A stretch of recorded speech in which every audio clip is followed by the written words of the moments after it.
Shalom Bapak Ibu Saudara-saudari yang diberkati Tuhan. Di saat ini kita akan kembali merenungkan kebenaran firman Tuhan. Mari sebelum itu kita berdoa.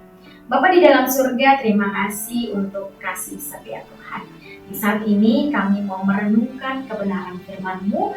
Berkati setiap kami agar kami boleh menerima firman-Mu dengan penuh sukacita di dalam kehidupan kami. Terima kasih Tuhan Yesus, hanya di dalam nama Tuhan Yesus kami berdoa. Amin. Bapak Ibu, saya ajak kita buka dalam Filipi pasalnya yang keempat, ayatnya yang pertama hingga ayatnya yang ketiga. Filipi pasalnya yang keempat, ayatnya yang pertama. Karena itu saudara-saudara yang kukasihi dan yang kurindukan, sukacitaku dan mahkotaku, berdirilah juga dengan teguh dalam Tuhan, hai saudara-saudaraku yang kekasih. Eudia kunasehati dan Sintike kunasehati, supaya sehati sepikir dalam Tuhan. Bahkan kuminta kepadamu juga, Sonsugos temanku yang setia, tolonglah mereka, karena mereka telah berjuang dengan aku dalam pekabaran Injil, bersama-sama dengan Clemens dan kawan-kawanku sekerja yang lain, yang nama-namanya tercantum dalam kitab kehidupan. Bapak Ibu Saudara yang diberkati Tuhan, judul renungan kita hari ini adalah strategi menasehati.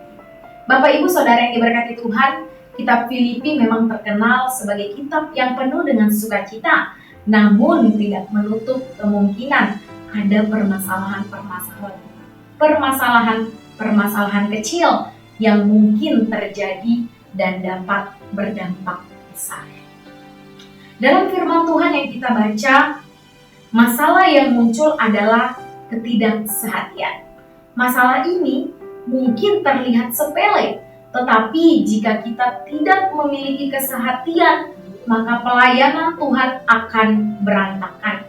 Contoh saja dalam pelayanan di gereja, misalnya si A maunya begini, si B maunya gereja itu seperti begini, modelnya begini.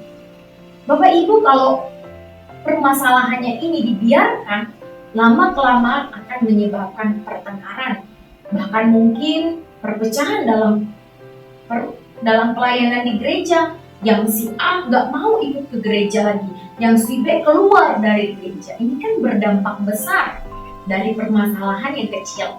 Oleh sebab itu, sebagai orang beriman dan berhikmat kepada Tuhan, kita melihat firman Tuhan, bagaimana Paulus menyelesaikan pertikaian yang terjadi antara Eudia dan Sintike. Mungkin Bapak Ibu di dalam kehidupan keseharian kita akan berjumpa dengan orang-orang yang saling berselisih paham.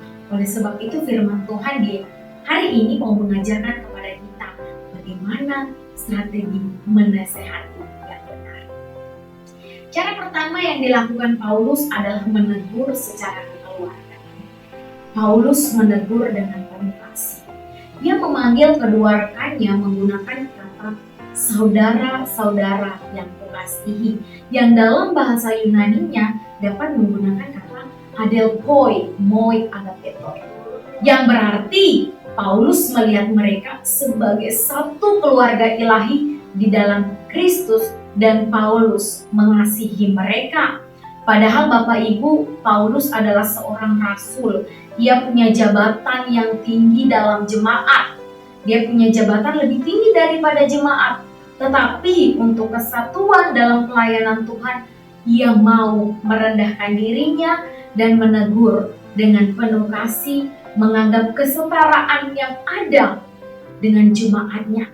Sudah tentu Bapak Ibu, Paulus mencontohi Kristus yang mau merendahkan dirinya. Lalu bagaimana dengan kita Bapak Ibu? Apakah cara kita sudah benar dalam menasehati rekan sekerja kita yang berselisih paham? Apakah kita memberikan nasihat membuat hati orang lain terluka? Mungkin cara kita menegur, kita membuat orang lain sakit hati. Melalui firman Tuhan ini, mari bersama kita belajar dalam menasehati yang benar.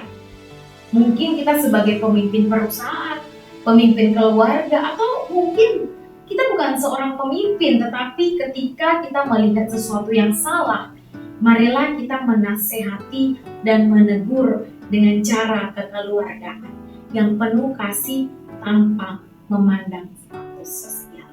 Amin. Tuhan memberkati kita dengan firman-Nya. Mari kita berdoa. Bapa di dalam surga, terima kasih untuk kebenaran firman-Mu. Ajar kami untuk selalu rendah hati, berikan kami hikmat Tuhan, agar dalam kehidupan kami boleh melihat mana yang benar dan mana yang salah. Yang benar boleh kami pertahankan dan yang salah boleh kami perbaiki. Tuhan berkati setiap kami dan Tuhan menolong setiap kami. Hanya di dalam nama Tuhan Yesus kami berdoa. Amin. Soli Deo Gloria.